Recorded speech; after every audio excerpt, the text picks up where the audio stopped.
뉴스앤 이슈 오늘도 두 분 함께합니다. 부산시 의회 국민의힘 이준호 의원, 더불어민주당 서지연 의원 나오셨습니다. 어서 오세요. 네. 맞습니다. 네. 자, 지금 낙동강 녹조가 굉장히 심각하다고 하잖아요. 여기에 또 뉴스까지 어제 독성 물질 하면서 나왔는데 우리 영상 보고 그 얘기부터 나눠볼까요? 네, 보시죠. 녹색으로 변한 다대포 해수욕장. 낙동강 녹조가 하류로 떠내려오면서 다대포 해수욕장 일대 바다까지 오염시킨 겁니다.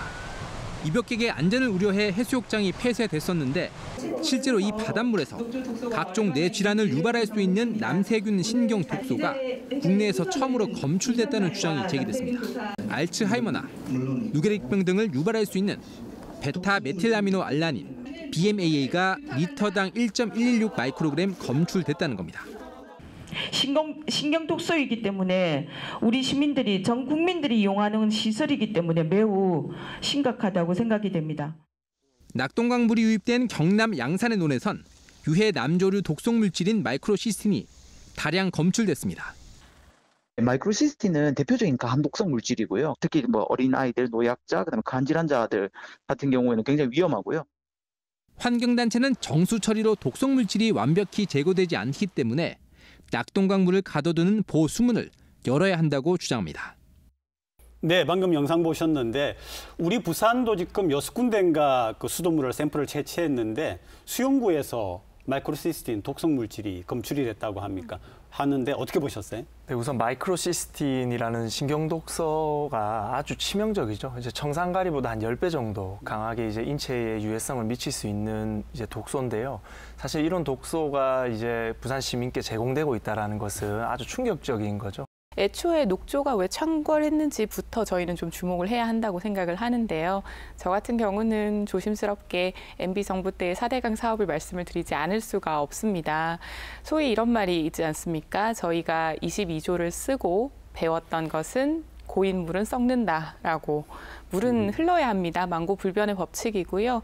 그런 상황에서 녹조가 창궐을 하면서 이 무더위와 이제 이상기온까지 같이 더해지면서 아무래도 이 녹조 안에서의 독소 물질도 같이 검출이 되었다고 생각을 합니다.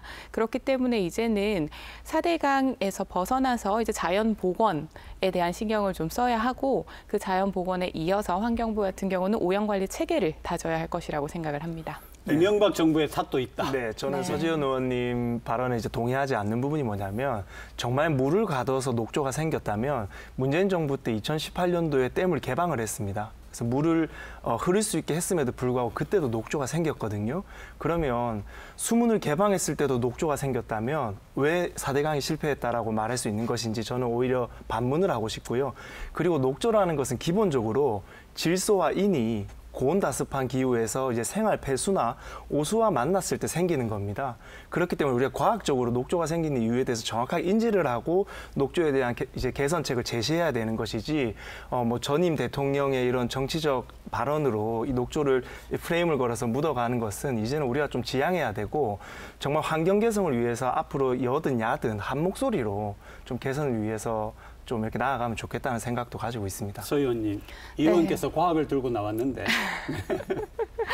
네, 맞는 말씀이시지만 이미 물이 고여 있었던 상태였고 그렇기 때문에 오수가 된 것이고요. 그러면서 무더위와 기후 이상 변화로 인해서 이 부분이 더 심각해졌다고 생각을 합니다. 수문 개방 말씀을 해주셨는데 사실 자연이라는 것이 일시적인 현상으로 개방을 한다고 해서 바로 치유가 되지는 않습니다. 자연 회복에는 굉장히 많은 시간이 필요로 하고요. 그런 와중에 윤석열 정부에서는 4대강 재자연화 정책을 폐기를 하셨어요. 오히려 더 가두겠다라고 말씀을 하셨기 때문에 이러한 문제가 심각하게 터져나오는 상황에서 환경에 대해서는 관심이 좀 부족하신 게 아니신가라는 걱정이 듭니다. 이명박 정부에서 녹조를 만들었다고 주장하시면 문재인 정부는 그 본질을 알고 있었던 것처럼 이야기를 했어요. 물을 가둬놨기 때문에 녹조가 생겼다 했는데 왜 5년 동안 그 녹조를 해결하지 못했는가? 그렇게 단순한 대안을 본인들이 제시했음에도 왜 해결하지 못했는가? 저는 여기에도 문제점을 품고 있습니다. 자, 지난 두 정부가 해결하지 못했다라고 말씀하셨는데 그러면 우리 부산시의회가 해결해야 되는 거 아닙니까? 우리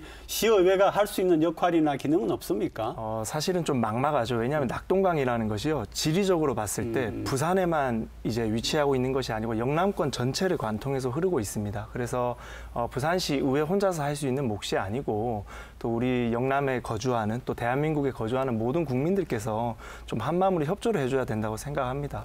뭐 정치가의 정책이나 또 우리 의회의 결의 등이 해결할 수 있는 환경 문제가 아니거든요. 이게 이제 지방자치단체의 관할이 아니고 환경부라든지 이제 중앙정부에 소속이 되어 있는데 그럼에도 불구하고 부산시도 그렇고 부산시의회도 그렇고 우리 부산에 지금 수용구의 수돗물에서 독성물질이 나왔다라고 하는데 뭔가 해야 되는 게 아닌가, 뭔가 나서야 되는 게 아닌가 이런 요구는 있을 것 같습니다. 어떠세요? 네, 우선 이제 시의회 차원의 관리 감독을 말씀드리면 지극히 개인적인 생각으로는 이제 시의원들께서 다들 각자의 전문성을 들고 있습니다. 예를 들어서 뭐 법조인이라든지 그렇죠. 또 뭐 교육인이라든지 기업인들이라든지 각자의 전문성을 인정받은 분들이 의정 활동을 하고 계신데 사실은 물과 환경 이런 부분에 대해서 전문성을 가진 분들이 의원 활동을 하는 경우는 전무합니다. 그래서 지극히 의회라는 곳에서 낙동강 수질에 관한 관리 감독을 하는 것은 아주 힘들다라고 저는 진단을 하고 있고 그렇기 때문에 의회에서 정말 많은 유관기관들이 있잖아요. 뭐 대학들도 많고요. 충분한 소통과 협의를 통해서 이 문제를 앞으로 풀어나가야 된다고 저는 생각합니다. 방금 영상에서도 보셨듯이 다수의 시민단체에서도 이 부분에 관심을 가지고 목소리를 내고 계십니다. 라운드 테이블을 통해서 학계와 시의회, 시정 그리고 시민단체가 다 함께 논의를 해야 하는 상황이라고 생각합니다.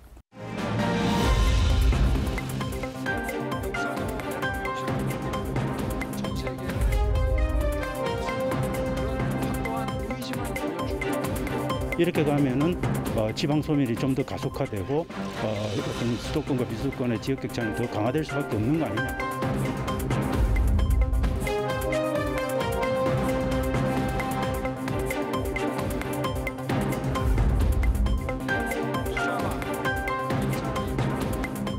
범정부적인 총괄기구가 반드시 필요하고 그를 위해서는 부총리급의 부처가 반드시 되어야 합니다.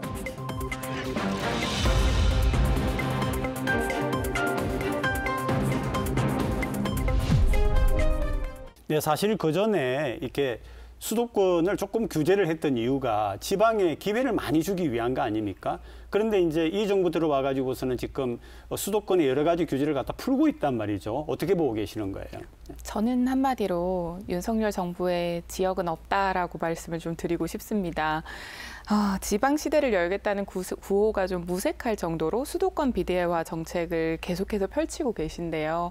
영상에서도 나왔지만 지난 취임 100일 기자회견에서도 지역 균형 발전에 대한 내용은 전혀 없었습니다. 이런 부분은 결국은 이 국정을 운영할 때 있어서 지역이라는 균형, 이 부분에 대해서 실천을 하실 의지가 있는지에 대한 것이 가장 의심이 들고요. 그 진정성에도 한번 묻고 싶은 의견이 있습니다. 네, 저는 이제 지역 균형 발전에서 가장 중요한 핵심이요. 왜 규제를 하려고 하는 겁니다. 서울은 우리나라를 이끌어가는 도시고 우리나라를 국제적으로 아주 좋은 나라로 보여줄 수 있는 아주 좋은 수도죠. 그런데 그런 수도에 규제를 가한다라는 것은 저는 정말 이런 정책을 주장하는 정당이 잘못된 정책을 자꾸 시행한다라고 생각합니다. 지방은 지방 스스로 자생할 수 있는 컨텐츠를 찾아줘야 되는 것이고 수도는 계속 발전할 수 있도록 지원을 해줘야 되는 것이죠. 그래서 저는 윤석열 정부에서 규제 완화를 하는 것은 매우 옳다고 생각을 하고 있습니다. 규제 완화를 하게 되면 그 기회를 상실하게 되는 것입니다. 지금도 수도권 1극 체제이고 또 균형 발전에 대해서는 지속해서 정책이 이어져야 하는데 이렇게 정당이 바뀌거나 정당의 성향이 바뀌게 될 때 그 지속성이 끊어지다 보니까 이 수도권과 비수도권의 격차가 계속해서 커지고 있는 것입니다. 저는 절대 동의하지 못하는 것이요. 윤석열 대통령께서 방사천을 대전으로 이전하는 것을 확정냈고요. 그리고 산업은행을 부산으로 이전하는 것에 대한 강한 의지를 가지고 있습니다. 그리고 부산에서 시행하게 될 2030 엑스포 같은 경우도 국가 차원에서 지원하겠다고 여러 번 의사를 메시지를 내셨기 때문에 저는 균형 발전의 진심이다라고 표현을 하고 싶고요. 그리고 앞서 서지현 의원님께서 윤석열 대통령께서 100일 기자회견 때 균형 발전과 관련된 메시지가 없으셨다고 했는데 저는 이렇게 생각합니다. 민주당 같은 경우는요, 좀 여론을 활용하는 미리 메시지를 내고 여론을 활용해가면서 업무를 많이 하는 스타일을 가지고 있고요. 국민의힘 같은 경우는 어느 정도 가이드가 잡힌 다음에 국민들께 보고를 하는 형식으로 일을 한다라고 생각해요. 그래서 그 메시지에 집중하시지 말고 행위에 좀 집중을 해주시면 좋겠다라는 말씀을 드리고 싶습니다. 메시지가 가지고 있는 의미에 대해서 다시 한번 좀 짚어드리면 국민과의 소통 방법이라고 생각을 합니다. 결국 국민들께서 대통령께서 어떤 생각을 하고 계시고 이 국정이 어떻게 펼쳐질지를 알 수 있는 방법은 대통령의 메시지에서 나오는 부분인데 거기에서 메시지에 대한 지역 균형이 없었다라는 것은 국민들께서 받아들이시기에는 지금 민생으로도 힘드시고 그리고 비수도권의 격차가 커지는 것에 대한 불안감이 있으신 상황에서 굉장히 절박한 심정이 나올 것이라고 생각을 합니다. 자, 구체적인 거 하나 말씀을 드릴게. 며칠 전에 왜 윤석열 대통령이 KDB 산업은행 회장에게 조속하게 부산으로 이전하라 이렇게 지시를 했잖아요. 될 것 같습니까? 저는 이렇게 KDB 이전, 엑스포 이렇게 하나하나의 산업으로서만 지역 균형 발전으로 접근을 하는 방식은 잘못됐다고 생각을 합니다. 결과적으로 좀 총체적인 접근이 필요하고요.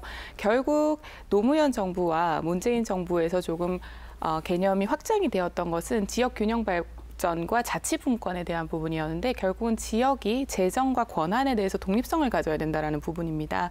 하지만 이렇게 하나하나의 아이템으로만 접근을 하시면 결국은 총체적인 접근은 힘듭니다. 국가 균형 발전과 관련해서 윤석열 대통령이 비난을 받기에는 취임한 지 100일이 갓 지났습니다. 저는 취임한 지 100일 남짓한 시간 동안 산업은행 이전을 거의 확실시할 수 있고 방사천 이전을 확실시할 수 있는 이 정도까지만 해도 100일간 충분히 훌륭했다라고 생각하고 그러면 반대급부로 대체 전임 대통령들은 5년 기간 동안 얼마나 많은 이전들을 해냈는지 저는 그것을 오히려 묻고 싶어요. 부산의 발전에 가장 중요한 게 뭘까 우리가 한번 골똘하게 생각을 해보게 됩니다. 우리가 지금 엑스포 얘기도 하고 가덕신공항 얘기도 하고 뭐 은행 이전도 얘기하는데 두 분이 생각할 적에 뭐부터 하는 게 좋겠다. 이 부분 혹시 좀 답을 가지고 계십니까? 네. 저는 개인적으로는 엑스포 유치가 가장 급선무라고 생각합니다. 사실은 지역이 위기일 때마다 메가 이벤트를 개최함으로써 지역사회에 미치는 일시적인 경제 효과를 굉장히 많이 누릴 수 있거든요. 그 단편적인 예가 평창올림픽이나 한일 월드컵을 예로 들 수 있죠. 그래서 우리도 2030 엑스포 유치를 통해서 추가적인 산업들을 발굴하고 또 부산의 일시적인 또 경제 순환을 좀 노려야 된다라고 생각합니다. 서 의원님? 네, 저도 이준호 의원님 말씀에 동의하고 결과적으로는 매력적인 도시가 되는 것이 급선무라고 생각합니다. 계속해서 유입이 될 수 있고 계속해서 내 삶을 이어가고 싶은 도시가 되는 것이 먼저이기 때문에 부산 자체의 자생력과 자치도 중요하지만 그에 대한 매력도를 높이는 것이 중요하다고 생각합니다. 지난 4월 이후 두 번째로 열린 국회 엑스포 특위 업무보고 자리. 하지만 국토교통부가 제출한 보고서에는 택시 부재 해제, 버스 증편 같은 대중교통 수준의 대책만 담겨 있었습니다. 신공항 건설공단을 만들겠다는 계획도 하루 만에 보고서에서 삭제해버렸습니다. 가덕도 공항이 불확실해서 안 들어간 겁니까? 아니면 지금 어떻게 보고 있어요, 국토부에서는? 국토부는 최대한 신속하게 짓겠다는 모호한 답변만 내놨습니다. 게다가 정부가 예상하는 착공 시기는 부산시 계획보다 1년이나 늦은 2025년 말. 국제박람회기구에 엑스포 유치 계획서를 제출해야 하지만 2030년 개항을 목표로 하고 있다는 표현만 담아 신공항 추진 의지를 의심케 했습니다. 정부에서도 이미 그러한 그 계획들을 가지고 논의를 하고 있는 것으로 그렇게 알고 있습니다. 그리고 또 특별한 그런 조치가 필요하겠죠. 유치 경쟁은 부산과 사우디 리야드 간 2파전으로 압축되고 있습니다. 네, 정치 그리고 뭔가 일을 해 나갈 때 표현이 중요하거든요. 그런데 2030의 가덕신공항 개항을 목표로 한다 이렇게 하니까 그럼 안 될 수도 있다는 얘기 아니냐 이런 얘기가 나오잖아요. 만약에 그러지 말아야겠지만 만약에 가덕신공항이 안 되었을 때 사우디와의 경쟁에서 이길 수 있을까? 네. 저는 조심스럽게 말씀을 좀 드리면 가덕신공항과 엑스포는 독립변수이자 상수로 봐야 한다라고 좀 생각을 합니다. 물론 함께 가야 하는 문제이고 엑스포도 분명히 유치를 해야 하고 가덕신공항도 준공이 되어야 하지만 이 부분에 대해서는 지금 계속 박형준 시장님께서 엑스포의 전제 조건이 가덕신공항이라고 메시지를 내시는 바람에 이러한 이미지가 만들어졌다라고 생각을 합니다. 하지만 가덕신공항은 반드시 준공이 되어야 하는 부분이고 엑스포도 유치를 해야 하는 부분이라고 생각합니다. 저도 동의하는 것이 사실은 가덕신공항이랑 엑스포는 상관관계가 없습니다. 김해공항 자체로도 이미 뭐 에이펙이나 아시안 게임을 수행했던 관록 있는 공항이죠. 그래서 뭐 충분히 국제 규모 대회를 소화할 수 있는 공항이기 때문에 뭐 크게 엑스포 유치랑은 저도 관계가 없다고 생각합니다. 이 가덕 신공항을 엑스포하고 이렇게 연결시켜서 하는 이유가 부산 시민들이 가덕 신공항의 가능성이 낮기 때문에 그나마 2030 엑스포가 있으면은 해주지 않을까 이런 마음이 솔직히 있거든요. 그런 마음 어떻게 보면은 안타까운 마음 아닙니까?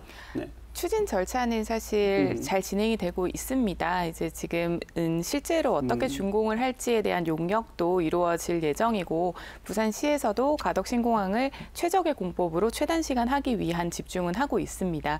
다만 앞서 말씀드렸듯이 시장님의 메시지나 대통령의 메시지가 지속해서 엑스포와 묶어서 나가고 있기 때문에 시민분들께서 오히려 역불안감을 조성하게 된 것 같습니다. 저는 엮어서 나가는 게 더 좋다고 생각합니다. 쉽게 설명드리면 마트에서도 1+1 상품에 손이 더 가고 관심이 더 가는 법이거든요. 그래서 가덕 신공항과 엑스포 문제도 1+1으로 하나의 사업으로 묶어서 가는 컨텐츠가 되면 조금 더 설득력이 있지 않을까라는 생각도 조심스럽게 하고 있습니다. 근데 지금 이제 그러면은 우리가 가덕 신공항 얘기는 여기서 그만하고 엑스포로 한번 가보죠. 그러니까 지금 현재 부산시가 이걸 잘하기 위하여서 BTS 10만 참여하는 공연까지 준비를 하고 있는 거 아닙니까? 그죠?